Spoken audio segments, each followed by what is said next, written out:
भरोसो आमकां केदेंच निराशे करिना। सांब पावलाची उतरां आमकां ह्या वर्सा भरोशाची आनी चुगल्यो आमी आचरण करता आसतना निराशपणांत आमी भरोशाची यात्रिका जावचे खातीर आमकां सोम्याचें उतर लाभलां। म्हज्या जिवितांत जायते फावटी म्हाका भरोसो सांडूंक कारणां जायतीं आसलीं। सामाजीक जिवितांत, आध्यात्मीक जिवितांत हांव पडटा म्हणून म्हाका बगतना सोम्याचें उतर हांव दिसपडटें नियाळटलो आनी खंयचें म्हाका कठीण म्हणून बगतलें तेन्ना म्हाका देवाचें उतर बोळ दितलें। एक न्ही, दोन न्ही, तीन अशें जायत्या घडितांनी म्हाका सोम्याचें उतर म्हाका बोळ दितलें। आनी तें निराशपणांत भरोसो दिवचें उतर आसा पवित्र पुस्तकांत आनी हें दिसपडटें हांव ध्यान करतना सोमी म्हाका तो भरोसो घट करतलो। हांव दिसपडटें फांत्याचें उठोन हांव मागणें करता आसतना म्हाका राती न्हिदोंक येताना म्हाका कंत आसतली, पूण फांत्याचें 3 वरां उपरांत 4 वरां उपरांत वा 5 भितर हांव उठोन मागणें करतना सोमी म्हाका वाट दाखयतलो।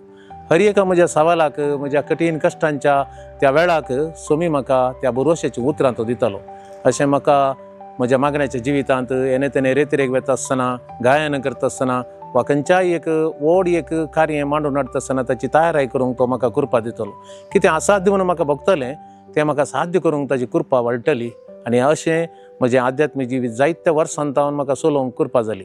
ह्या दिसांनी हांव सांतोंतांच्या आश्रमांत 2 तावन 4 म्हणसर हांगासर आराधना घेतना म्हाका वाटेर येता आसतना मस्त अडकळी येतल्यो, वेळार पावूंक म्हाका कश्ट जातले। हांव सोम्या कडेन मागतलों म्हाका निराश जावंक सोडिनाका, वेळाक पावचे बरी कर अशें म्हाका तसल्या वेळार सोम्यान म्हाका वाट केली आनी वेळार येवन म्हाका तें स्तुती गायन करूंक म्हाका फावो जातलें। जायते फावटी म्हाका गायन करतना म्हाका ताळो आज म्हाका गायन करूंक जाता गिरांक म्हाका बगतलें, पूण खंयच्या वेळार हांव सोम्याचेर भरोसो दवरून हांव प्रार्थना करता आसतना असाध्य आसलें साध्य जावन म्हाका ताची स्तुती करूंक हर एक फावटी जातलें। सोम्याच्या नांवाक महिमा जावं ती, ताणें केल्ल्या सर उपकारांक हांव अर्घ दितां आनी भरोशा मेळटा आनी चलोवंक हांव आदार मागतां।